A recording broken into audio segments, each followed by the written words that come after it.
Así tenemos todos juntitos después en el YouTube. Perfecto. Y ahí te devuelvo. Ahí está.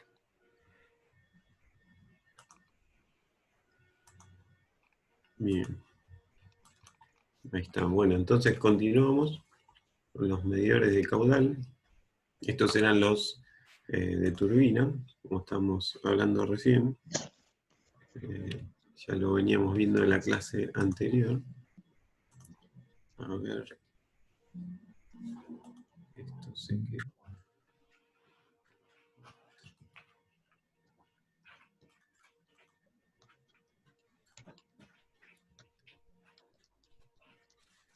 Bien, acá teníamos medidores de desplazamiento positivo. Este era el ejemplo de disco oscilante que tienen también en el apunte. Acá podemos ver bien cómo trabaja esto. Fíjense el recinto que tiene esto y este disco que oscila. Lo que hace es, en un momento abre el ingreso ¿sí? del fluido a la recámara y en otro momento se va a cerrar. Está demasiado rápida, pero bueno, acá a la derecha se ve el movimiento bien. Lo que hace es este volumen interno se habilita y se deshabilita, digamos, enviando a la salida un volumen fijo. Entonces, cada vuelta de este disco oscilante va a contabilizar como un volumen que entró y circuló por este caudalímetro. Acá tenemos desplazamiento positivo. Este es el caso del pistón oscilante. Fíjense, acá hay una secuencia de pasos. Acá abajo a la derecha podemos verlo mecánicamente cómo es el movimiento. Es una recámara ¿sí? cilíndrica. Lo que importante es que tienen que ver esta pared que hay aquí, que va a dividir las recámaras, y la entrada y la salida ¿sí? están desde aquí atrás, aquí abajo apenas se ve, en este gráfico se ve mejor, esta es la entrada, y a la derecha la salida, acá está indicado cuáles son esos ductos de entrada y salida. Entonces, fíjense que este elemento va a girar apoyándose siempre entre la pared interna y la externa. Entonces, al principio, que van a ver en color amarillo, va a ser todo lo que va entrando, ¿sí?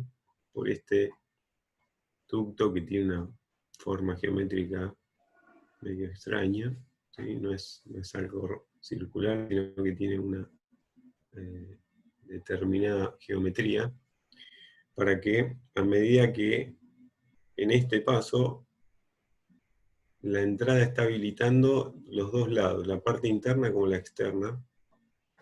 Esto va a ir girando hacia la derecha. Fíjense acá, en este punto donde, recuerden siempre que acá hay esta división, ¿sí? Limita las dos recámaras.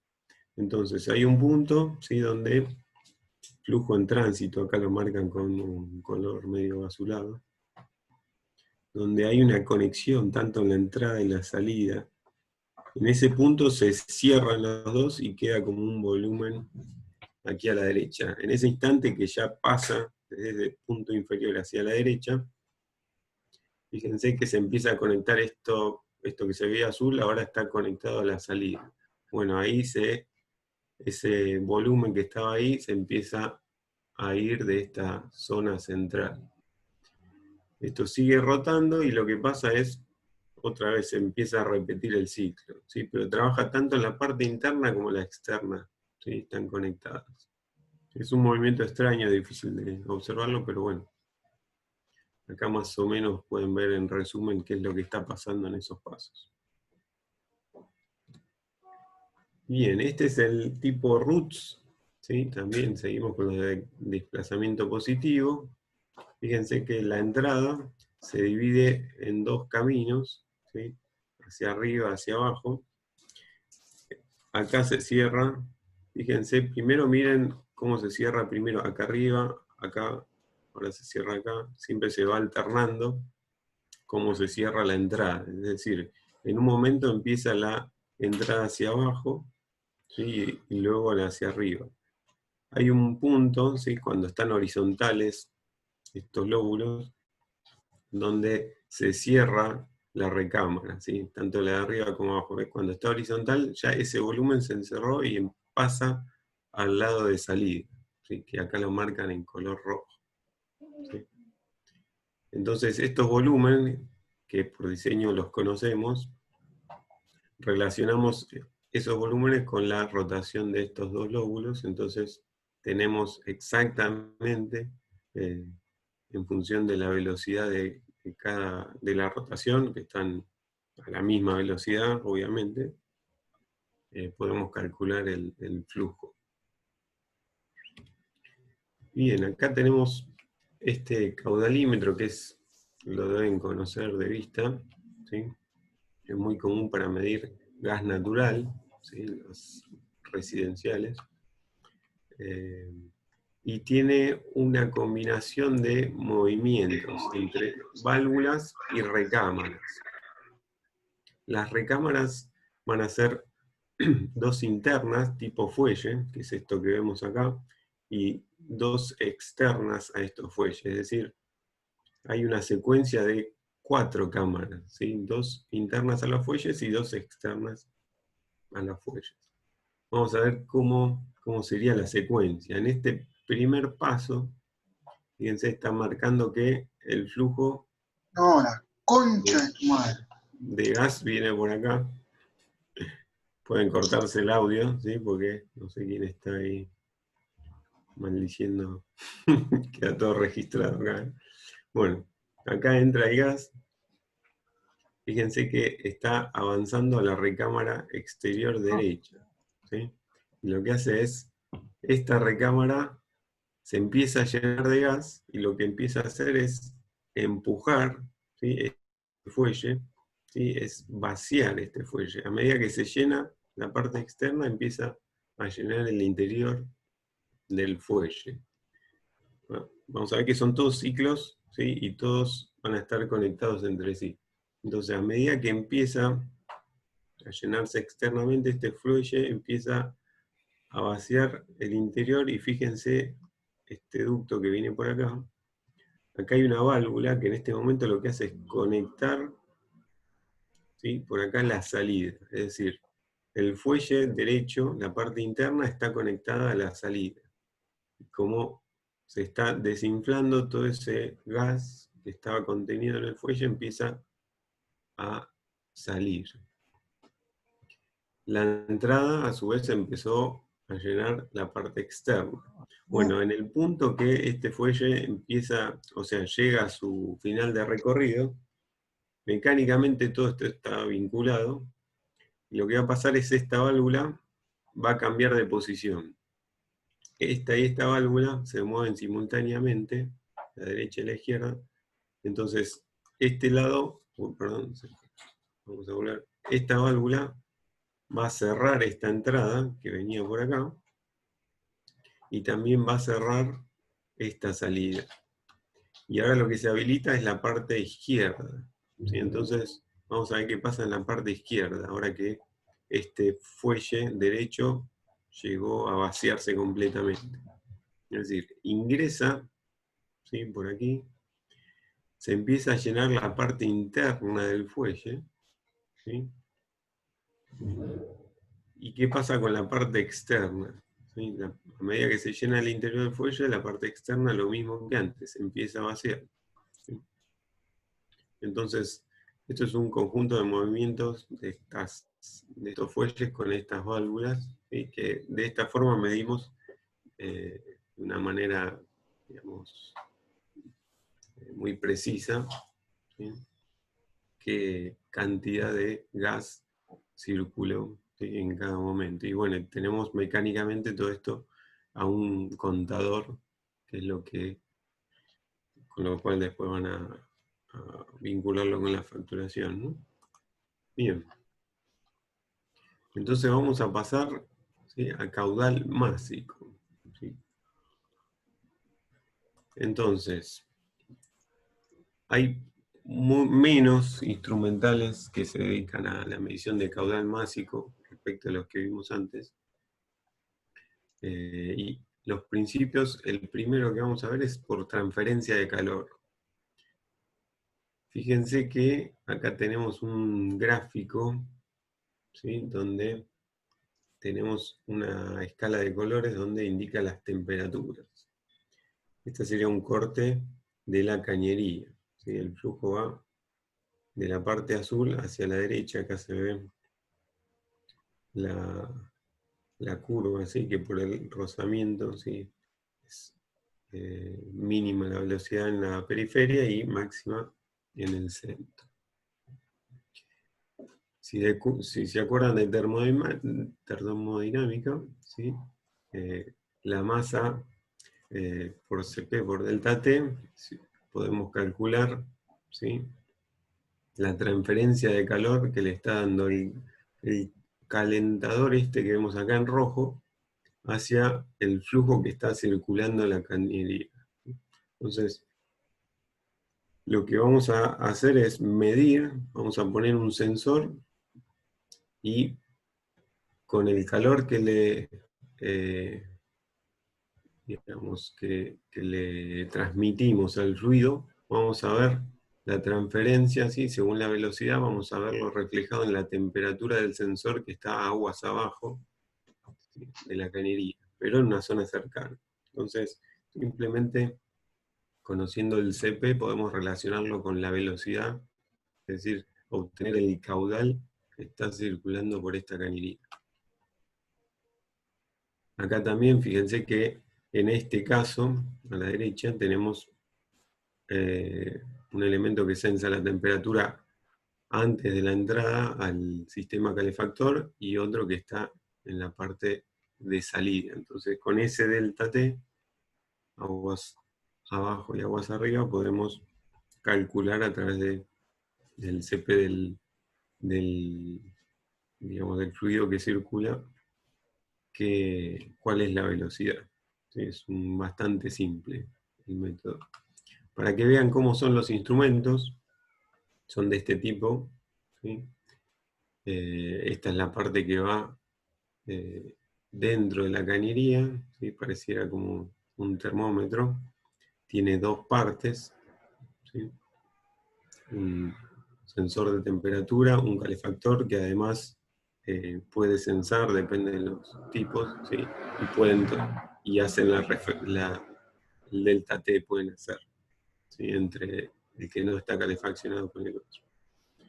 Son bastante pequeños, fíjense, acá está en esta cañería que viene con estas bridas. ¿Sí? Es la parte más grande, es la de indicación. Es que el lugar que ocupan este tipo de caudalímetro es bastante pequeño, por eso es bastante interesante.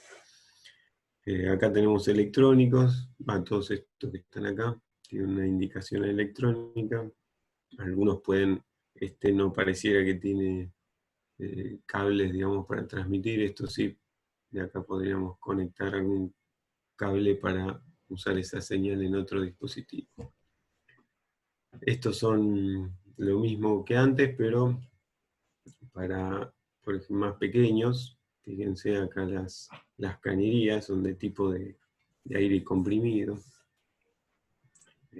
Se ven claramente los caños, o sea, los tubos plásticos. Y vean que es muy pequeño, ¿sí? Así que ahí tenemos distintos elementos calefactores. Y acá vamos a otro principio, ¿sí? Teníamos esos dos, el que usaba la temperatura, o este que es de tipo Coriolis. Este caudalímetro, ¿sí?, usa este principio que lo que hacen es, tienen por acá por ejemplo viene el ingreso, la cañería tiene un desvío, ¿sí?, y después vuelve a retomar. Vamos a ver que dentro de esto, ahora vamos a ver bien cómo es el funcionamiento, ¿sí? Hay más de un un tubo, lo que se hace es generar una señal. A ver, vamos a pasarlo, acá se ve bien, que cómo es el funcionamiento de este caudalímetro de Coriolis. Este que está arriba es el mismo que está aquí abajo. Lo que hacen es generar, ¿sí?, un movimiento senoidal, ¿sí? Van a generar un movimiento, van a forzar estas dos cañerías, son flexibles, por eso también tienen estas curvaturas. Cuando el flujo es cero, es decir, está quieto el fluido internamente, estas dos cañerías van a estar sincronizadas, es decir, el movimiento armónico que van a tener va a estar en fase entre las dos cañerías. En cambio, cuando empieza a moverse el fluido, empieza a haber una fuerza que actúa, y ahora lo vamos a ver un videito mejor, que va a desbalancear, o más bien va a sacar de fase una respecto de la otra.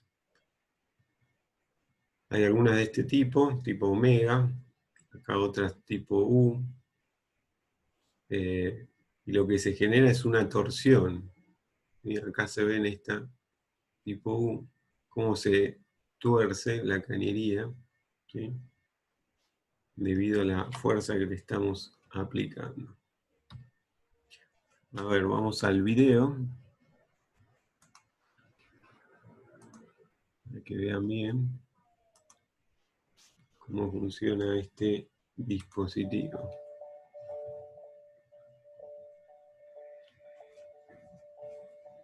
How does a micromotion Coriolis flow meter measure mass flow and density? The flow meter has dual parallel flow tubes. When the processed fluid enters the sensor, it is split. Half of the fluid passes through each tube. During operation, a drive coil stimulates the tubes to oscillate in opposition to each other at the natural resonant frequency of the tubes. Magnet and coil assemblies, which are called pickups, are mounted on the flow tubes. As the tubes oscillate, the voltage generated from each pickup creates a sine wave. The sine waves generated indicate the motion of one tube relative to the other. When there is no flow, the inlet and outlet sine waves are in phase, meaning they are in a synchronized motion. When fluid is moving through the sensor's tubes, Coriolis forces are induced in both flow tubes. These forces cause the flow tubes to twist in opposition to each other. As a result of the twist in the flow tubes, the sine waves are now shifted in phase with respect to each other and are asynchronous. The time delay between the two sine waves is measured in microseconds and is called delta t. Delta t is directly proportional to the mass flow rate. The greater the delta t created by the Coriolis force, the greater the mass flow rate. While the sine wave phase shift indicates mass flow, the wave frequency indicates density. When the liquid density changes, the vibrating frequency of the tubes also changes. Consider an example of a spring and weight system. A larger mass has a lower frequency of oscillation, while a smaller mass has a higher frequency. In a Coriolis sensor, the tubes correspond to the spring. The mass of the tubes and the fluid they contain correspond to the weight at the end of the spring. The stiffness of the flow tubes remains essentially constant. Therefore, the mass and density of the fluid contained in the fixed volume of the flow tubes is the only variable affecting the frequency. Liquid volume flow is derived from the mass flow and density measurements already acquired. As in this example, fluids can have the same volume, but different densities and masses.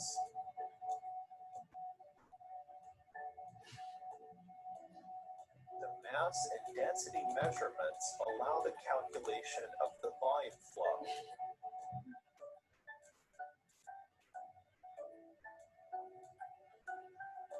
Using these techniques, the micromotion Coriolis meter delivers highly accurate, direct mass flow and density measurements in a broad range of applications. To learn more about micromotion Coriolis flow and density meters, visit micromotion.com/Coriolis. Profe, Sí. entonces uno de los tubos está estanco, digamos, con el líquido, y el otro es el que tiene el fluido en movimiento. No, en los dos circula, mirá, acá al principio se ve claramente, Process fluid enters fíjate, the sensor, it is split. se divide en dos. Half of the fluid Sí. No, me generó, eso entendí al principio, pero me generó la confusión porque como hizo esa referencia con el resorte, uno con más masa y el otro con menos masa, si en los dos tubos fluye, digamos, la misma cantidad, tendrían la misma masa, entonces deberían oscilar igual. Entonces, por eso pensé que uno estaría quieto y ese se tomaría como la fase, y el otro, al aumentar el caudal, sería como que tenga más masa y se desfasaría. No. Ahí lo refiere más que nada para que veas que está relacionado con la frecuencia. Pero no, digamos, está en movimiento los dos. Lo que pasa que, a ver, con uno solo no lo podrías hacer. Siempre se usan dos. A ver. Si lo vemos acá.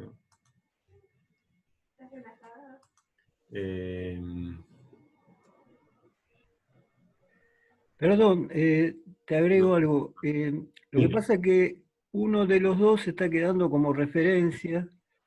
En realidad los dos se van a deformar igual.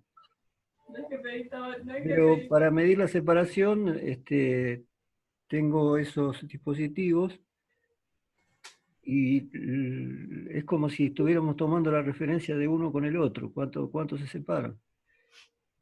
Claro, lo que vos decís de las masas, si pasara por uno otra masa, empezarían a haber distintas ondas. Digamos, una se deformaría respecto de la otra. Y esto es simplemente un corrimiento de fase. O sea, si por uno empieza a circular más que el otro, empezás a tener distinta frecuencia. Que eso no es el caso, digamos. Acá las dos frecuencias es igual, digamos. Sí.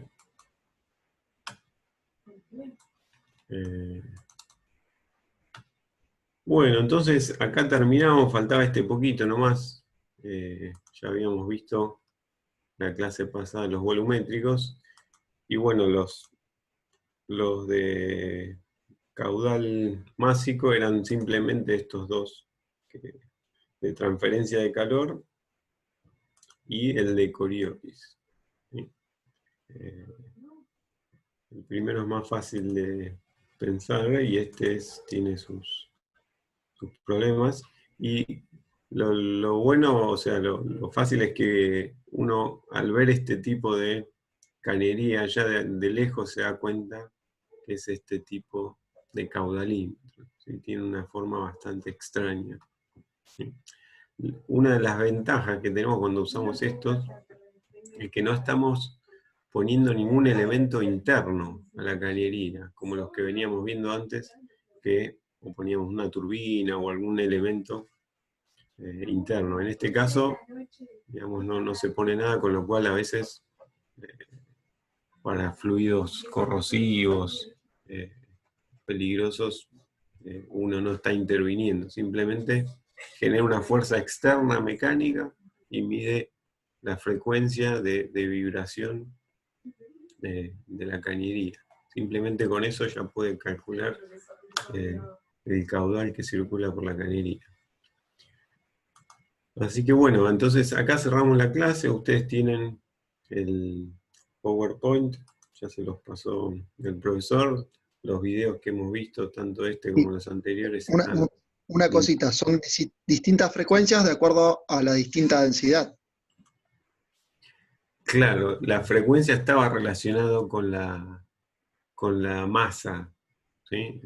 Eh, entonces, Entonces, claro, de si acuerdo a la vos- masa, tiene distinta claro, densidad, distintas frecuencias y el sensor que está midiendo ahí ya sabe que de acuerdo a tal frecuencia pasa tanta masa y así. Ya está claro, obviamente calibrado. por lo general, o sea, vos o sea, vos siempre medís el mismo fluido una vez que instalás esto y ya vienen para un determinado fluido. La densidad la conocés. Entonces lo único que estás moviendo es el flujo, ¿sí? Si circula más o menos, Ah, perfecto. ¿sí? Si hay Es un más o menos estado. masa. Ojo, Claro. piensen que esto está en algún lugar, puede estar afuera, ¿sí? Adentro, con lo cual, ¿qué pasa si movemos la temperatura, si varía la temperatura ambiental? Obviamente la densidad va a cambiar, entonces eso me complica las cosas. Bueno, estos dispositivos tienen sensores de temperatura y podemos calibrar, o sea, en realidad ya viene incorporado, ¿sí? Ya está pensado para un determinado fluido, que hacen esa corrección de diferencia de densidad por los cambios de temperatura ambiental. Así que eso está contemplado dentro de estos instrumentos. Es una Ah, perfecto. corrección simple. Sí, sí. Claro, Pero está pensado ya para un fluido específico. Vos querés saber sí, cuánto pasa ahí. No, no es que ese mismo va a reproducir todos los fluidos distintos, sino que lo más importante es saber cuánto está pasando. Perfecto. claro. Gracias. Sí, sí. Bueno, entonces acá cerramos esta clase, vamos a dejar de compartir. En este TP no tenemos trabajo práctico, por lo general íbamos como les dijimos, al laboratorio de aeronáutica, veíamos cómo eran varias de este tipo de elementos que tienen ahí, pero bueno, este año obviamente es imposible hacer eso, veremos a fin de año. Así que por el momento no hay un trabajo práctico que tengan que entregar, simplemente repasar la teoría y eso cuando tengamos el examen. Y acá entonces dejamos esta parte. Vamos a pasar a un tema nuevo, creo. O sea, Adrián se anda por ahí. Y la grabación Sí, obviamente sí, se dale. las va a subir al campus Adrián, como lo venía haciendo. No sé si ya pudieron alguno bajar este PowerPoint. Ah,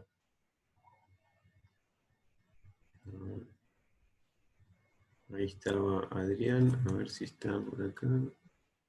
Sí.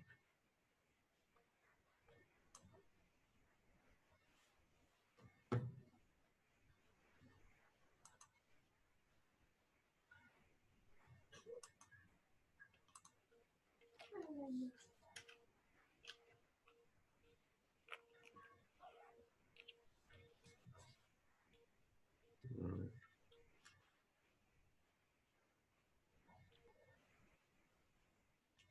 Ahí está Adrián. No sé si no se llega a escuchar. Aparece que habla Adrián. Ahí está. Bueno, entonces acá cerramos esta parte y ahora cambiazo sería con una parte nueva. No sé si tiene problemas para conectarse. No me Ah, sale como que está bloqueado compartir pantalla. a ver, ya te lo paso. More, make host. A ver ahí. Sí, Ahora sí, ahora sí. ahí está, perdón. No, no.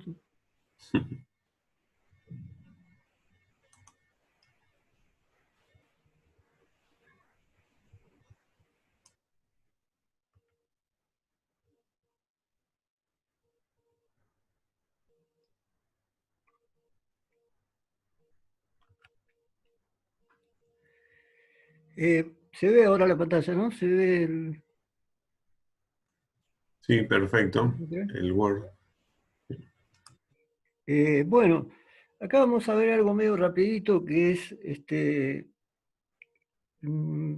inherente a todos los ensayos no destructivos. O sea, ya que estamos definiendo que los ensayos no destructivos lo que buscan es discontinuidades dentro de piezas terminadas. Vamos a ver qué tipo de discontinuidades pueden aparecer. ¿Mm? Porque hay productos de servicio, productos de la fabricación. Bueno, vamos a establecer un poco esa calificación y la vamos a reconocer después cuando hagamos los ensayos. Pero, digamos, si estamos hablando de defectos, es interesante saber de dónde salieron esos defectos.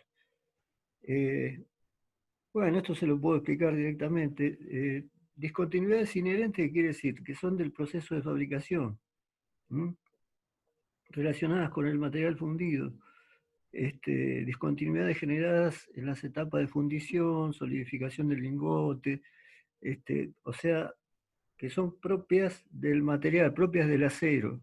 ¿M? O sea que el acero salió así, puede haber salido con discontinuidades, puede haber microfisuras, puede haber poros. Eso depende siempre de la solidificación, sobre todo.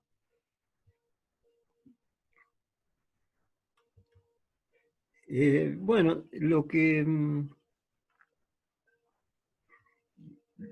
digamos, donde se puede aplicar para este tipo de discontinuidades cuando me van a aparecer es cuando directamente yo analizo una pieza que salió de su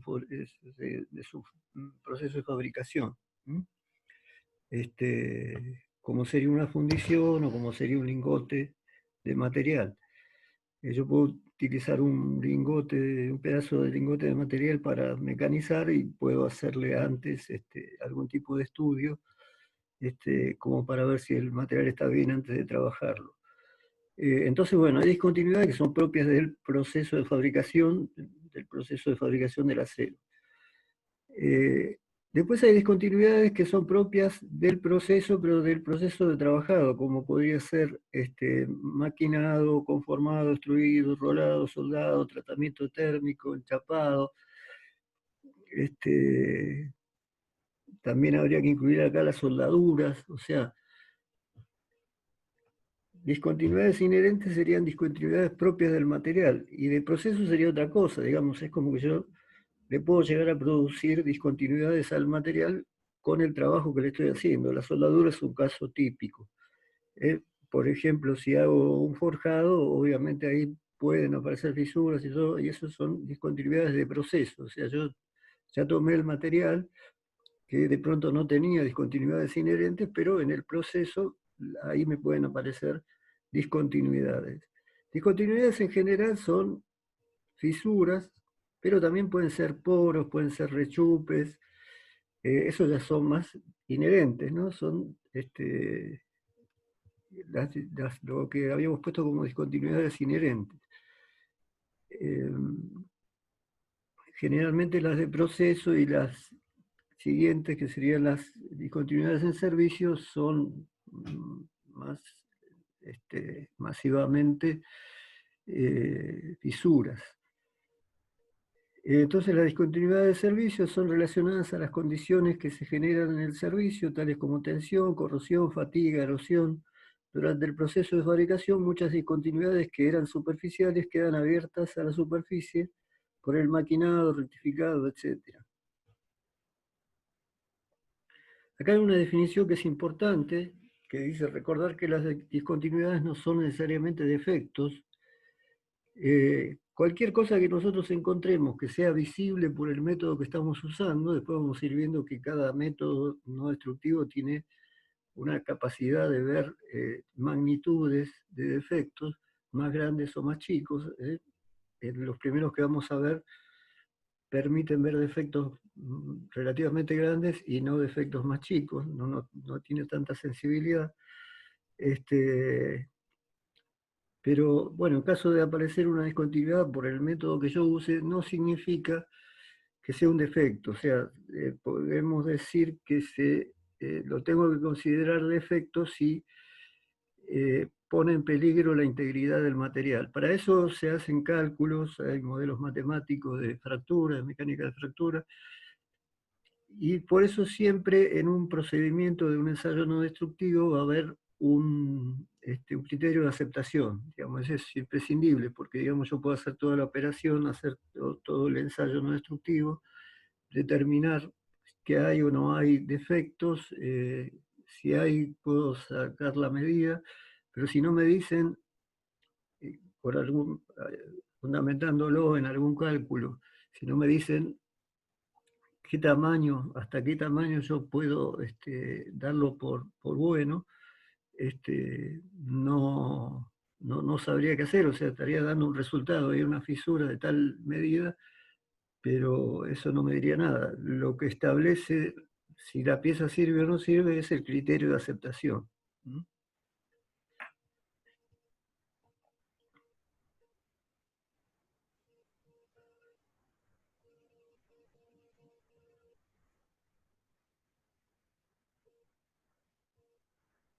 Bueno, acá nos está dando una lista de tipos de discontinuidades inherentes. Como le decía, no son tanto fatiga, sí son más fatiga en el caso de las discontinuidades de proceso y de servicio.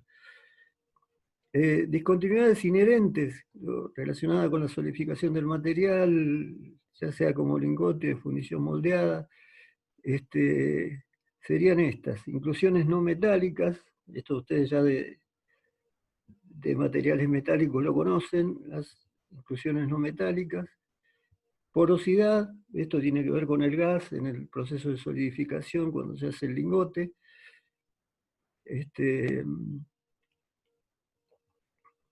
Pipe es una discontinuidad en el centro del lingote causado por la contracción interna durante la solidificación. Como las paredes enfrían más rápido, estaríamos viendo, podría pasar que se contraiga demasiado mientras todavía está en estado líquido y termine dejando un hueco en el medio. Eso se puede, mediante ensayos destructivos, no destructivos, se puede determinar, se puede encontrar. Profe, ¿el pipe sería el rechupe? No exactamente, sería un tipo de rechupe. Un tipo de rechupe, pues el rechupe te puede aparecer en las entradas, te puede aparecer, si la pieza es compleja, te podría llegar a aparecer en cualquier lado. Esto es más aplicado a lingotes. Después rechupe puede aparecer en cualquier tipo de pieza, puede aparecer en piezas de fundición. Eso sería como que el lingote, que tiene un tamaño grande, se puede haber contraído muy rápido y haber dejado un hueco adentro.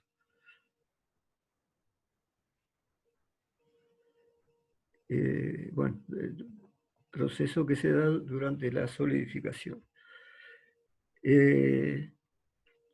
Segregaciones se presentan cuando la distribución de varios elementos no son uniformes a lo largo del lingote. Esta condición es llamada congregación y usualmente no es significante. La segregación, que también la definición la tienen de materiales metálicos, es cuando determinado elemento químico, digamos, sale del grano, se va al borde del grano. Esto es a nivel muy, muy pequeño, a nivel muy microscópico. Pero también son defectos del proceso.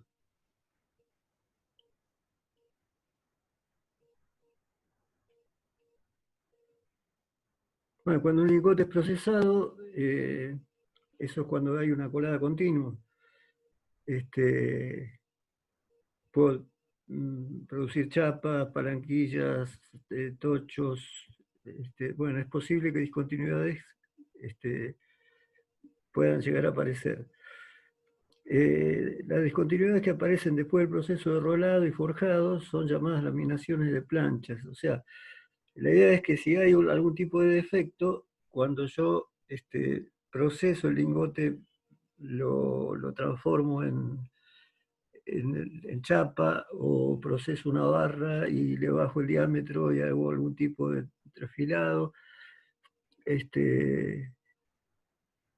Esos defectos van a transformarse, así como habíamos hablado que se transforman los granos, que se alargan los granos, que hay todo un trabajado mecánico que le cambia las propiedades cuando yo los someto a deformaciones plásticas. Bueno, de alguna manera los defectos se van a transformar en algún tipo de defecto. Por ejemplo, en una chapa se va a transformar en delaminación, o sea, cualquier defecto, cuando yo procese el material y obtenga la chapa, se va a transformar en defectos planos.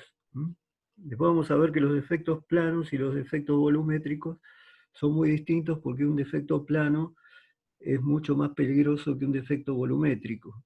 Si yo tengo un rechupe o una porosidad chiquitita, a lo mejor eso no pone en peligro una pieza, y una fisura de esa dimensión, más o menos de esa magnitud, la fisura sí pone en peligro la pieza. Por el tema de concentración de tensiones, o sea, obviamente una fisura siempre tiene mayor concentración de tensiones que cualquier otro tipo de defecto, por eso se llaman defectos lineales y defectos volumétricos. Bueno, acá habla un poco de las discontinuidades encontradas, discontinuidades inherentes encontradas en fundiciones. Pues más o menos lo que hablamos. Sería lo mismo, pero no para el lingote, digamos que sería la materia prima acero que generalmente se utiliza, sino para cuando se hace una fundición con molde.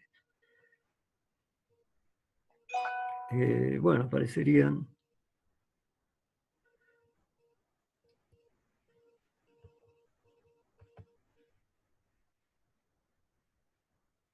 en las fundiciones, todo tiene que ver con la solidificación, entonces depende cómo se llena el molde, depende de la forma del molde. Algunas formas tienden a, como esto hay una contracción cuando solidifica, algunas formas geométricas tienden a generar fisuras,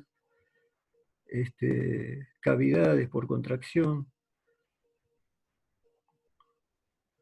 microcontracción, aparece como muchas cavidades pequeñas, subsuperficiales, en la puerta de la fundición. Está hablando de los lugares cercanos a donde se introduce el metal. Bueno, acá le llama blowholes, cavidades pequeñas en la superficie de la fundición causadas por el entrampamiento o liberación del gas.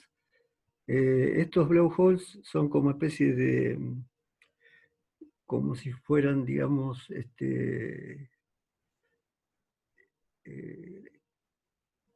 cuevas como si hubieran dado un gusano, digamos, si hubiera comido el material. Son burbujas que durante el proceso de solidificación el material ya estaba relativamente sólido, y el recorrido de las burbujas dejaron un camino. Y después, cuando veamos radiografía, ahí se ven bien. Imagínense que vamos a ver por lo menos 5 ensayos no destructivos, y todos son distintos. O sea, hoy vamos a empezar con el de líquidos penetrantes, que es el más sencillo y solo permite ver fisuras superficiales. Pero después, bueno, vamos a ver los más complejos. Por ejemplo, en el caso de soldadura, la soldadura, de radiografía. La radiografía permite ver la pieza en su interior, o sea, como si fuera transparente. Entonces uno puede ver en el interior de la pieza lo que hay. Un método como el de líquidos penetrantes es meramente superficial, o sea, si las fisuras no son superficiales, no las voy a ver nunca con ese método. Entonces, imagínense que cada método está o sirve, digamos, para distintos tipos de defecto y distintos tamaños de defecto. Bueno, porosidad. Acá más o menos está lo que habíamos hablado antes. Si yo obtengo una chapa de una pieza más grande de acero, aparecen delaminaciones, en el caso de que haga algún tipo de laminado de un perfil, los defectos se van a transformar en fisuras porque se van a alargar. Estos son todos defectos inherentes, todos defectos de proceso. O sea, inherentes eran hasta acá.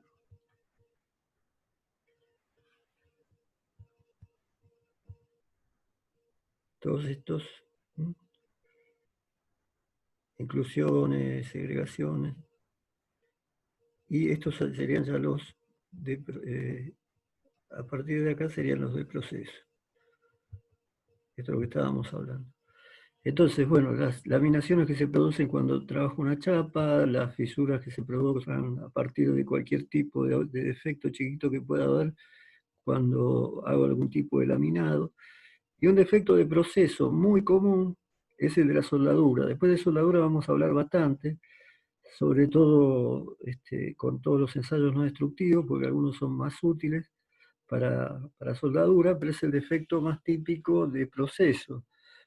O sea, siempre que hay una soldadura, siempre va a haber un calentamiento hasta la temperatura de fusión del material base y después va a haber un material de aporte también líquido y entre las tres partes se van a unir y van a constituir el perfil de soldadura y se va a generar la unión.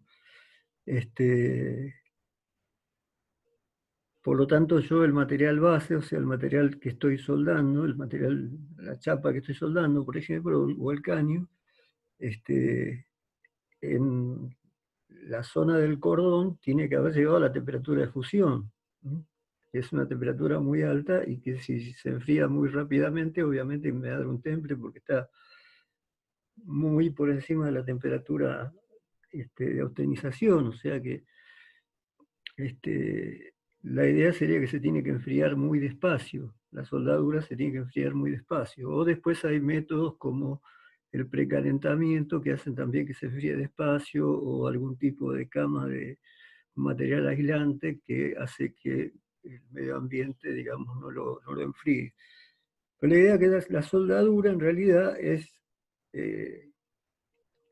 fácil de que sufra algún tipo de fisuras o algún tipo de defectos, justamente porque por su naturaleza es llevar a un material a una temperatura muy alta, a la temperatura de fusión, en una zona, las zonas que están cerca llegan a unas temperaturas más bajas cuando me voy alejando del cordón, pero llega, digamos, hay una franja que se llama zona afectada por el calor, que llegó a temperaturas muy altas, a temperaturas de tratamiento térmico. Entonces se va a generar un tratamiento térmico en la soldadura. Muchos de esos tratamientos generan fisuras. Esas fisuras son las que podemos llegar a ver. Aunque no deje fisuras, si, esto lo vimos en el práctico de dureza, si yo voy tomando la dureza cerca del cordón, voy a obtener valores más altos en la zona más inmediata y va a ir bajando porque alcanzó a lo largo de la chapa menos temperatura. O sea que cada zona hay como franjas que alcanzaron un tratamiento térmico diferente, mayor o menor. Por lo tanto, la soldadura, yo tengo que controlarle que no fragilice el material, más allá de que haya formado fisuras o no. Puede no haber fisuras, pero si me puso el material demasiado frágil, demasiado duro y frágil, esa soldadura no va a servir. Voy a tener que cambiar un poco el procedimiento. Bueno, más allá de eso ya estaría mal, pero a su vez también pueden aparecer fisuras. O sea, hay un tipo de fisuras en frío, fisuras en caliente. El acero inoxidable es difícil de soldar justamente porque tiene un fenómeno de fisuración en caliente. Bueno, todos ese tipo de fisuras también van a aparecer como discontinuidades producidas por la soldadura, discontinuidades de proceso producidas por la soldadura. Así que bueno, ensayos no destructivos se usan como comprobación de las soldaduras para ver si no hay defectos. Por ejemplo, el ejemplo, el código ASME, digamos, rige todo lo que es soldadura, soldadura no, todo lo que es construcción completa de recipiente de presión. Bueno, para cumplir con el código hay que cumplir con ciertas normas en la soldadura. Y para que un procedimiento sea válido necesita que se valide, que la especificación de procedimiento se valide con un proceso, un documento de calificación de la soldadura, que es obtenido a través de hacerle ensayos a una soldadura hecha genérica, ¿no es cierto? Con la especificación de la que estoy hablando.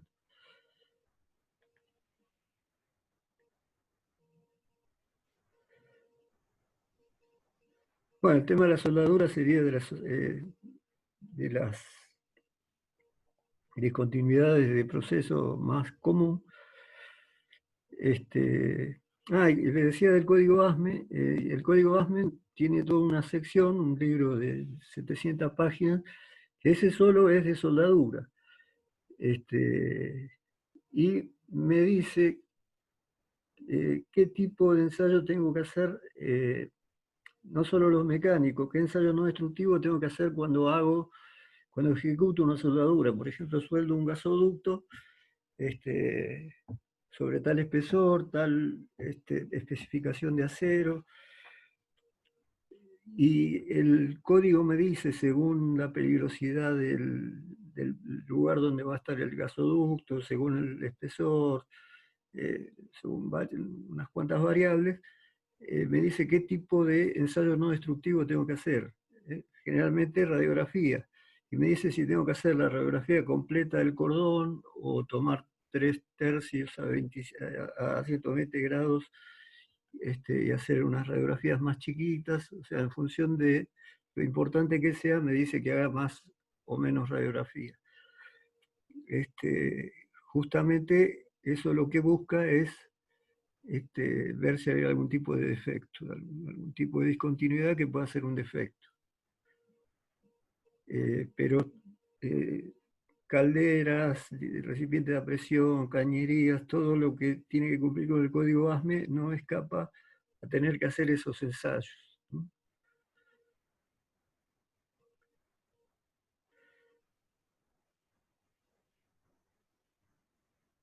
Bueno, acá da otros defectos de proceso, discontinuidades por forja,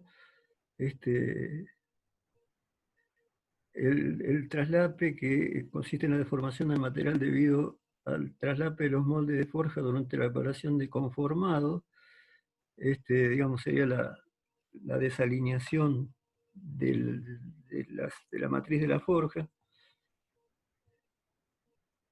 El reventón de forja, cuando es una ruptura causada por forjar a temperaturas inadecuadas, puede ser interno o abierto a la superficie, como se presenta abajo. O sea, puede aparecer algún tipo de agujero interno, de fisuras externas. Eso es propio de la forja.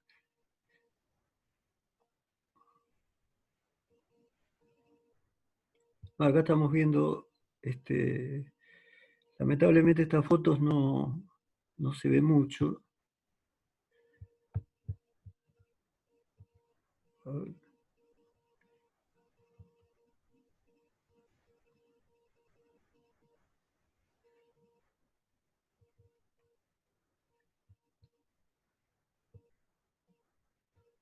Bueno, ahí se ve un poquito más grande, pero bueno, acá me está mostrando que en un lugar donde se removió una cantidad de material, abajo apareció un defecto, que no se llega a ver, pero debería ser lineal, según dice esto. Un caso típico de aplicación de ensayos no destructivos son los cigüeñales. Eso es lo más fácil que puede llegar a ver en la realidad. Después hay ensayos en todas partes, pero digamos, el típico ensayo no destructivo es el de cigüeñal, digamos, que usa el método más simple, o los dos métodos más simples que son los que vamos a ver primero. Mediante esos métodos puede saber si hay fisuras. Si hay fisuras superficiales, se puede llegar a rectificar y rellenar. Hay un método de rellenado con soldadura, se puede rectificar de vuelta y se puede recuperar. Si con la primera extracción de material, o sea, como si le pegara una primera rectificada, ya le bajé mucho el diámetro y todavía siguen apareciendo indicaciones lineales, ese cigüeñal ya no tiene reparación. Por eso a veces también se hacen ensayos sobre piezas a las que se las rectificó. Y a veces el mismo rectificado produce defectos. Acá está dando, por ejemplo, un rectificado, si calienta, puede llegar a producir defectos. Todos este tipo de defectos generados por procesos de fabricación suelen ser superficiales. Los métodos más simples, tintas penetrantes y partículas magnéticas, justamente apuntan a ver defectos superficiales y no ven los internos. Y ultrasonido, corrientes parásitas y radiografía ven los defectos internos. Por eso uno siempre tiene que saber qué tipo de defectos pueden aparecer en la pieza de uno en particular, porque no tiene sentido tener un equipo de ultrasonido para cigüeñales, o si uno quiere ver piezas fundidas por dentro, no le va a servir el método de tintas penetrantes y necesitaría sacar radiografías. O sea, ya vamos a ir viendo que cada método tiene sus ventajas y sus desventajas y sirven para una cosa o para otra. Y yo necesito usar el método que se adecue y que me muestre lo que yo quiero ver. Bueno, como decíamos, fisura rectificada, un tipo de discontinuidades de proceso causadas por tensiones térmicas durante el contacto de la piedra rectificada y el metal procesado, ocurre formando un ángulo recto con la rotación de la rueda. Acá más o menos lo mismo. Y otras fisuras de proceso que son importantísimas. Estas sí son también masivas. Las fisuras de tratamiento térmico son causadas por las tensiones que se generan durante el calentamiento y enfriamiento. Desigual enfriamiento entre secciones, delgadas y gruesas, pueden causar fisuras de tratamiento térmico. Bueno, ustedes ya conocerán también por materiales metálicos que el tratamiento térmico se tiene que hacer bajo determinados parámetros y bajo ciertas condiciones se puede fisurar, sobre todo cuando es un temple. Entonces pueden aparecer fisuras de tratamiento térmico, pueden aparecer microfisuras. No tiene dirección especificada y usualmente se inician en los cambios de dirección.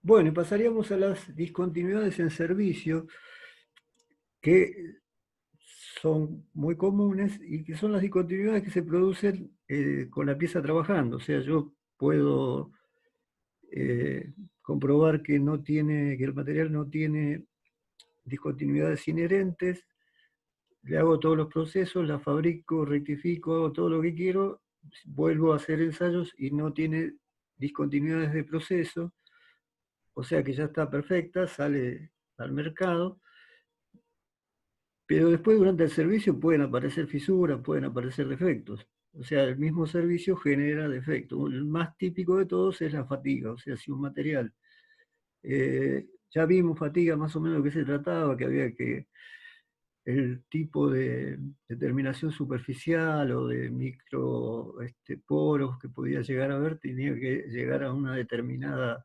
magnitud relacionada con una propiedad del material para que se produzca una ola fatiga. Bueno, no es más que eso, pero acá ya lo que estamos hablando es de detectar esas fisuras y medir esas fisuras. Generalmente cuando yo voy a hacer un ensayo no destructivo de una pieza que puede haber tenido fatiga, que estuvo en servicio, voy a tener una idea de en qué lugares puede aparecer, pues se acuerdan que tiene que ver con la concentración de tensiones, más la concentración de tensiones que le genera la fisura, pero generalmente las piezas rompen en lugares críticos, ¿eh? Entonces, a veces el procedimiento me dice que realice el ensayo no destructivo en algunos lugares precisos, en algunos lugares que, digamos, es más susceptible que aparezcan las fisuras. Bueno, fisuras por fatiga, acá nos dice son discontinuidades que se desarrollan en el servicio y son usualmente abiertas a la superficie. Generalmente la fatiga, como habíamos hablado, tiende a ir de afuera hacia adentro, ¿no? Iniciándose en los puntos de concentración de esfuerzos. O sea, en este caso hay un defecto de proceso de fabricación, pero en realidad no es una discontinuidad de proceso de fabricación, es un defecto que va a generar en el servicio una discontinuidad que es la fatiga. Como habíamos dicho ya que, digamos, si quedaba la pieza con marcas o algún tipo de concentrador de tensiones, podía aparecer fatiga.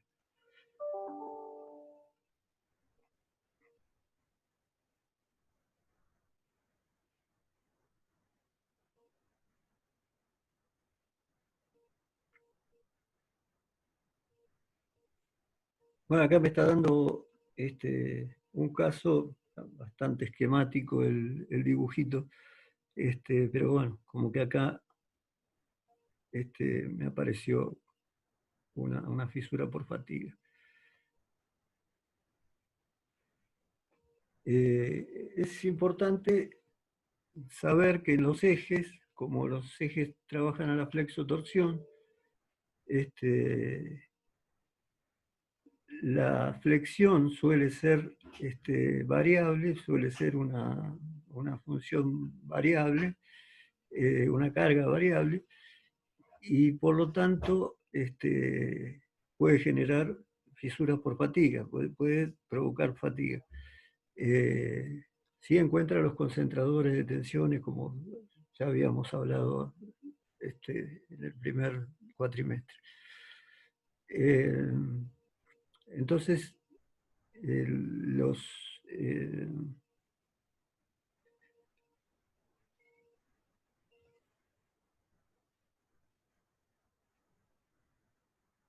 bueno, no sé, me perdí de lo que quería decirles. Ahora cuando retomen.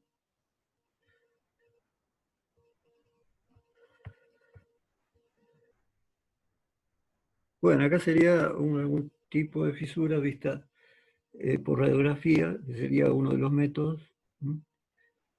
Después vamos a ir viendo caso por caso, incluso ustedes van a ver un montón de radiografías también para reconocer que es una fisura, o cómo se ve una fisura, cómo se ve un poro. Pero como le digo, siempre hay que tener en cuenta que los defectos planares son los más peligrosos. La fatiga aparece, digamos, en algunas piezas sí, en otras no. Existe si hay un concentrador de tensiones, o si es demasiado alta la tensión cíclica. Otro problema de servicio que puede hacer que el material se fisure es que haya una sobretensión, o sea, la pieza está calculada para no superar nunca la fluencia, pero por una sobretensión se cargaron algo mucho más pesado de lo que está previsto por diseño, o se sobreexigió un eje en cuanto a potencia.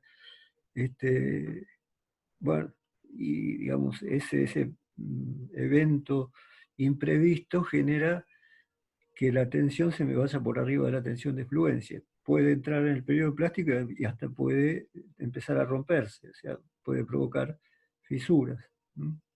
Entonces, la sobretensión también genera fisuras, así como la sobretemperatura. Otro caso sería el impacto. El impacto puede provocar fisuras. Empiezas, están bien calculadas, funcionan bien, pero un día sufrieron un impacto accidentalmente y ese impacto le puede ya dejar una fisura.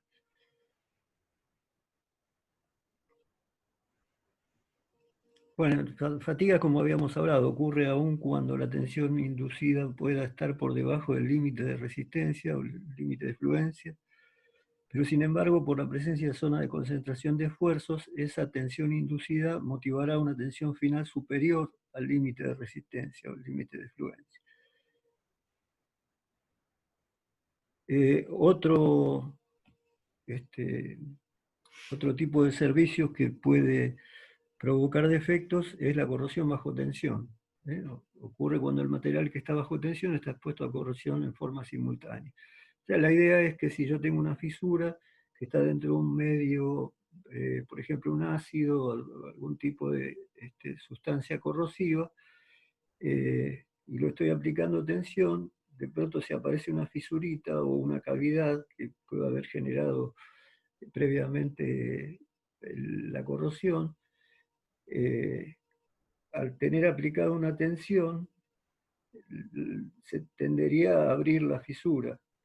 Por ahí no se abriría tanto si no estuviera sometida a un medio corrosivo, pero el medio corrosivo, la característica que tiene es que facilita que se produzcan iones del material o del metal que escapen, por lo tanto, de alguna manera saca material y hace que la fisura avance más rápido. Eso es lo que se llama corrosión bajo tensión.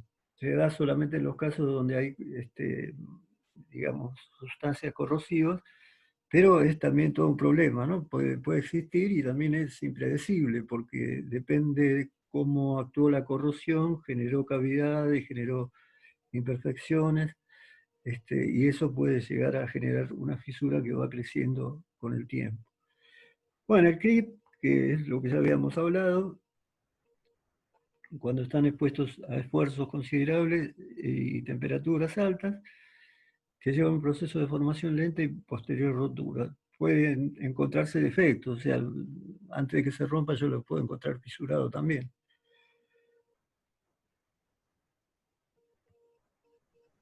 Bueno, la fatiga, la corrosión y el creep son los tres mayores enemigos de los metales. El origen de un incrementador de esfuerzo puede ser una rayadura o marca de herramienta.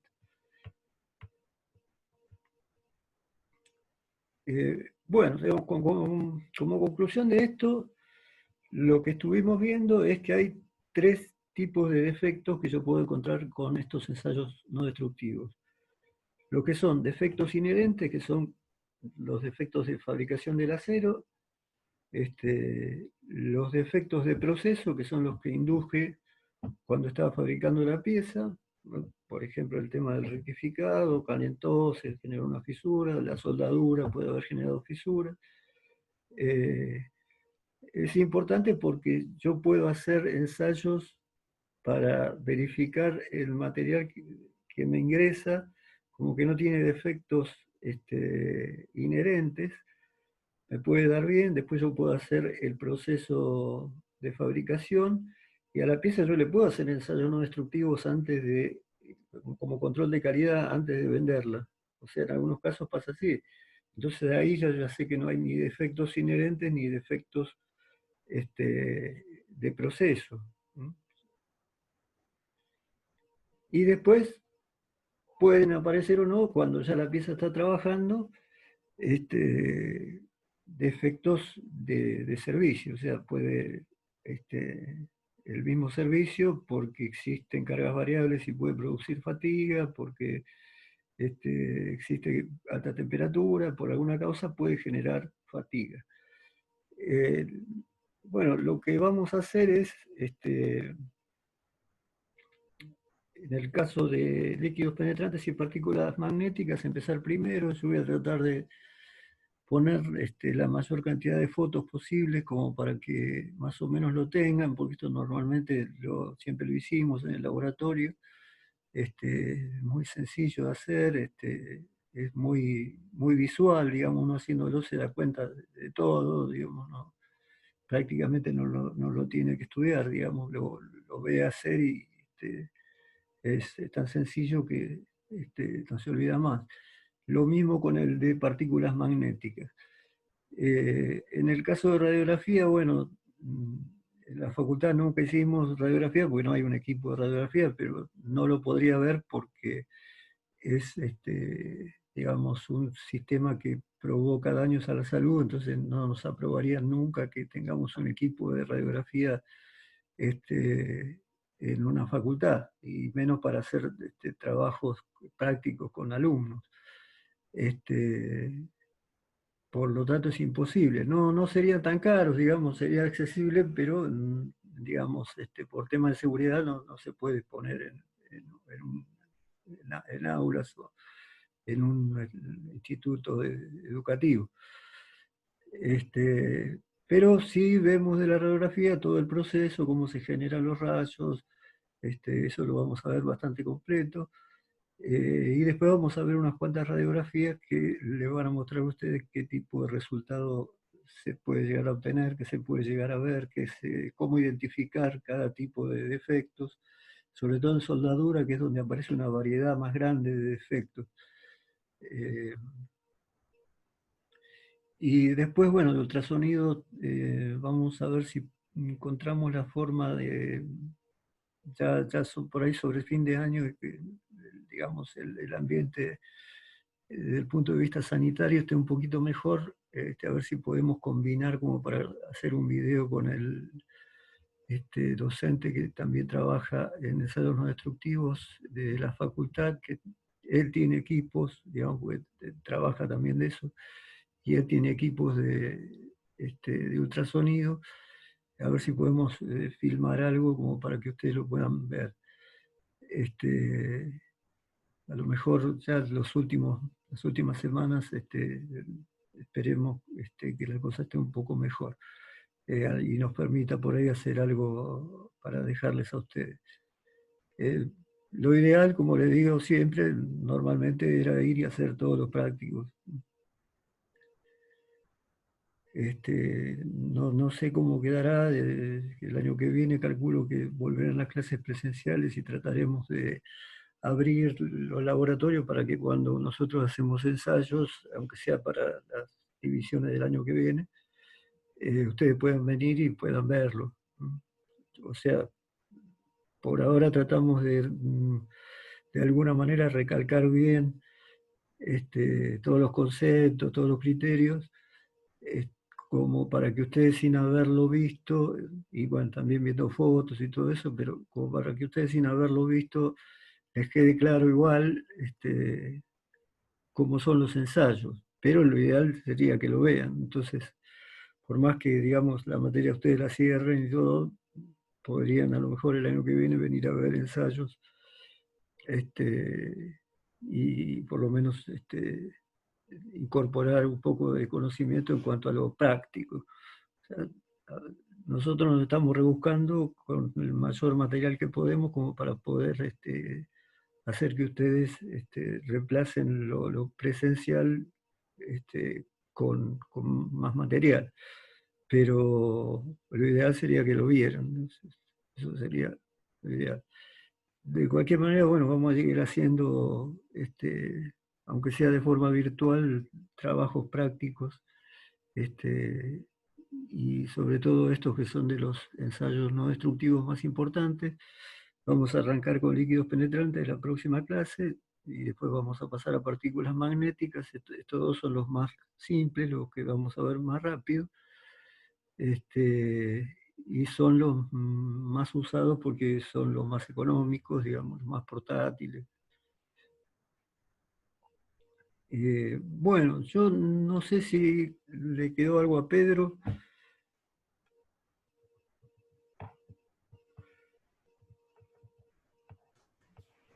Sí, Adrián, no, estaría. Tenemos.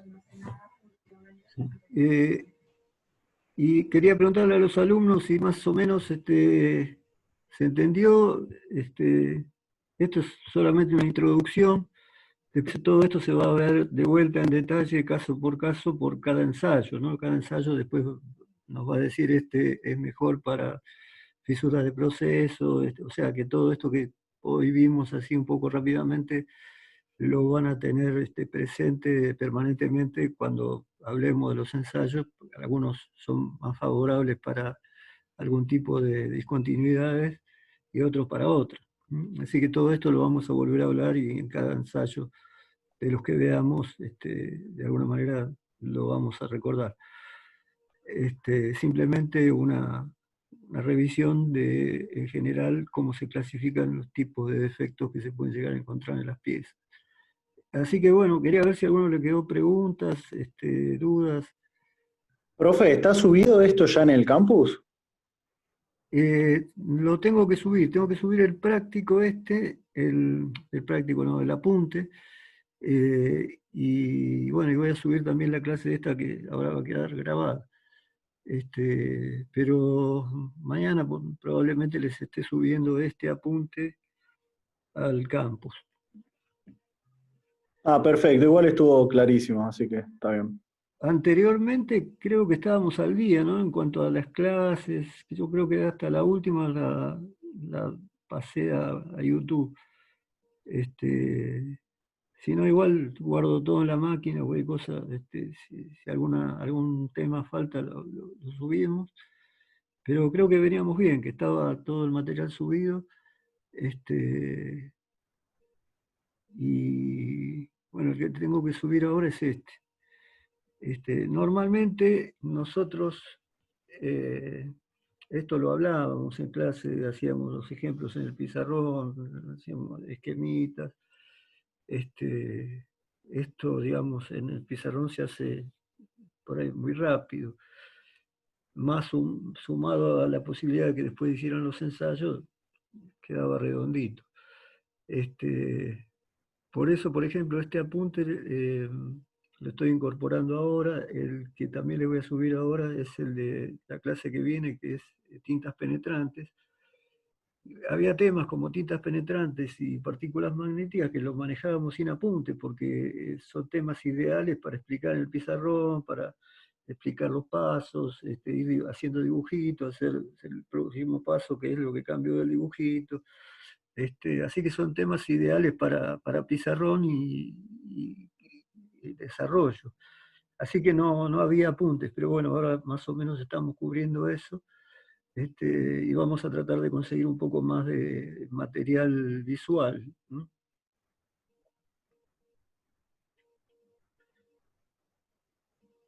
¿Alguno más que tenga preguntas o...?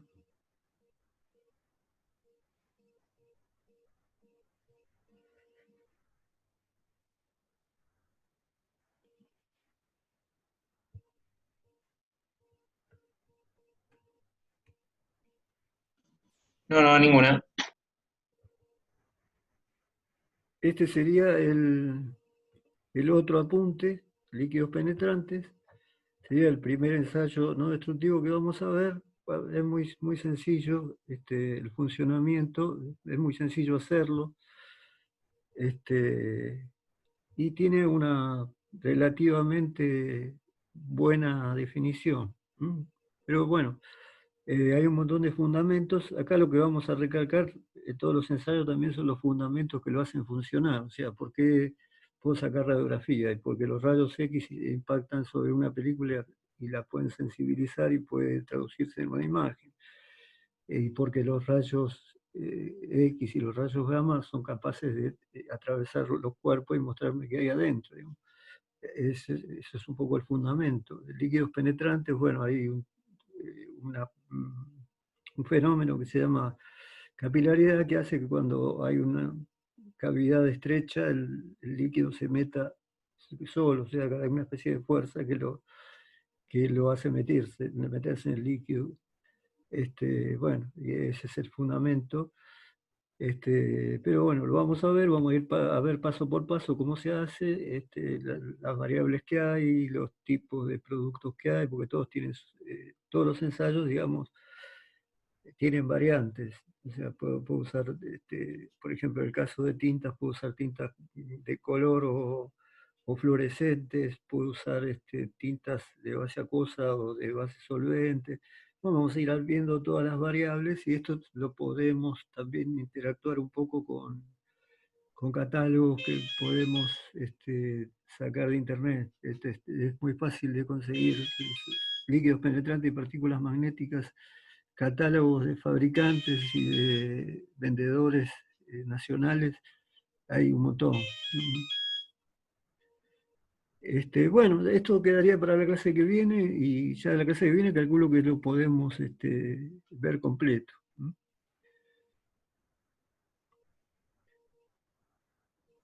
Después no sé, veríamos con Pedro qué tipo de informes ustedes tendrían que hacer, pero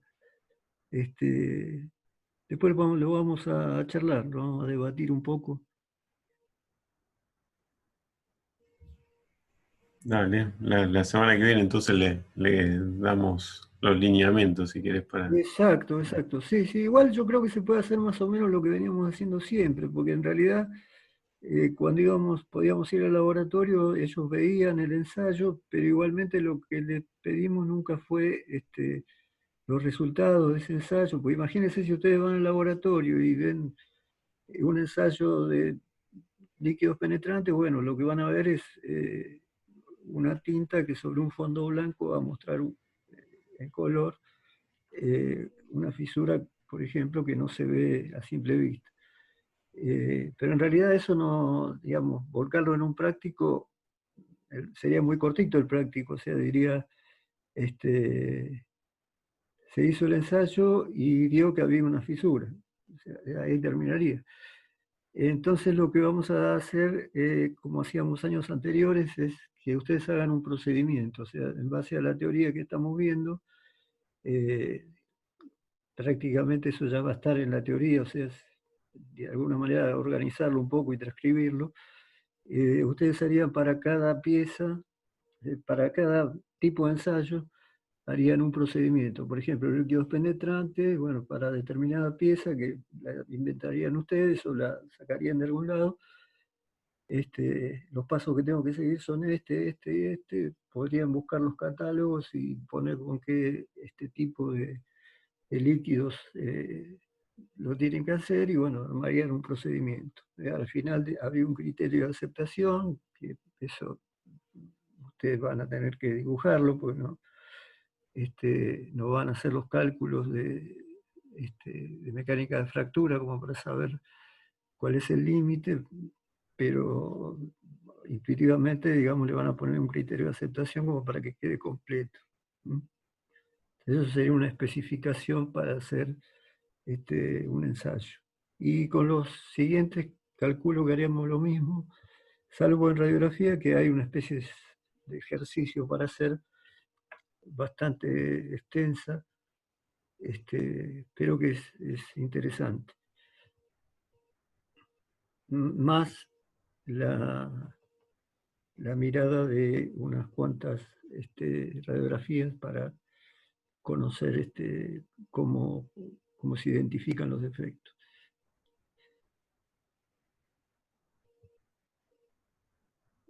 Bueno, si les parece, si no tienen ninguna pregunta o algo que decir,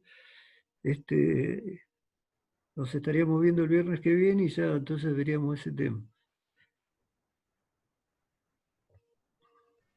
Perfecto, entonces hasta la semana que viene, Adrián. Bueno, hasta la semana que viene. Te llamo igual, así combinamos bien por los prácticos. Dale, arreglamos y Dale. cerramos ese tema. Muchas gracias.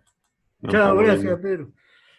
Buenas noches, buen fin de. Buenas noches, gracias a todos. Buenas noches. Buen fin de semana.